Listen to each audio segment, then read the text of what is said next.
సంస్థ చైర్మన్, మీరు అడిగిన దానికి సమాధానం చెప్పండి. సంస్థ చైర్మన్ ఇప్పుడు పేపర్లు, మీడియా, ప్రింట్ మీడియా, సోషల్ మీడియాలో లేడీ ఏదో రాస్తున్నారు కదా, ఆమెను తీసుకొచ్చి పెరోల్కి లెటర్ ఇవ్వమన్నాడు. ఆమె రావటం నాకు షాల్వా కప్పింది. ఎవరమ్మా నువ్వు అని అంటే ఆయన చెప్పాడు, తీసుకొచ్చిన ఆ సంస్థ చైర్మన్ చెప్పాడు, ఈమె పలానా. ఆమె చెప్పేది వినండి అంటే ఆమెను అడిగితే మా ఆయన జైల్లో ఉన్నాడు, పెరోల్కి లెటర్ ఇవ్వమని అడిగింది. అమ్మా నా కాన్స్టిట్యున్సీ కాకుండా నేను ఇవ్వకూడదని నేను ఫోన్లో మాట్లాడతానని తప్పించా. 3 సార్లు 4 సార్లు వచ్చినా నేను పెరోల్కి లెటర్ ఇవ్వలే. ఆమె ఏదో ఒకటి కప్పింది. అది ఈరోజు సాక్షి పత్రికలు వేసి ఆమె ఎవరో నాకు తెలీదు. నాకు తెలిసిన ఒక సంస్థ చైర్మన్ ఆమె తీసుకొచ్చాడు. రావటం స్పీడ్గా నాకు వేసేసింది. ఆమె ఫోటో దించేసుకుంది ఆమె అసిస్టెంట్ చేత. అది ఈరోజు నా ఫోటో నేను సాక్షిలో చూసుకోవాల్సి వచ్చింది.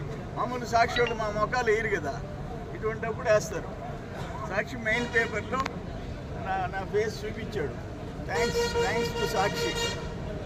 అందుకని పెరోల్కి ఆ జైల్లో ఉండే శ్రీకాంత్ అనుకుంటా, ఆయనకి ఇవ్వమని అడిగితే నాకు తెలియని వ్యక్తులకి నేను ఇవ్వను అని చెప్పాను. వాళ్ళు వెళ్ళిపోయిన తర్వాత జైలు సూపరింటెండెంట్కి ఫోన్ చేశాను. సార్ వెరీ బ్యాడ్ బ్యాక్గ్రౌండ్ అతనికి, మీరు చెప్పే క్యాండిడేట్కి జైల్లో ఉన్నాడు, ఈ శిక్షలు అనుభవిస్తున్నాడు, ఒక మర్డర్ కేసులో శిక్ష అనుభవిస్తున్నాడు అని చెప్పిన తర్వాత ఆ 2వ సారి 3వ సారి ఆమె వచ్చినా నేను సింపుల్గా రిజెక్ట్ చేశాను. నేను ఇవ్వకూడదు బయట నియోజకవర్గం వాళ్ళకి, నా నియోజకవర్గం కానప్పుడు అని చెప్పి తప్పించాను. అది ఈరోజు ఆయన సాక్షి మెయిన్ పేపర్లో నాకు ఎవరైనా షాల్వా కప్పితే, ఒక పుష్పగుచ్చం ఇచ్చితే, ఒక సెల్ఫీ తీసుకుంటే హైదరాబాద్ ఎయిర్పోర్ట్ నుంచి ఎక్కడ పోయినా ఎవరో ఒకరు తీసుకుంటారు. వాళ్ళు ఎవరనేది మనకు తెలియదు కదా. అది సంగతి. మీరు అడిగిన దానికి క్లారిఫికేషన్ ఇస్తున్నారు. ఆమె ఎవరో నాకు తెలియదు.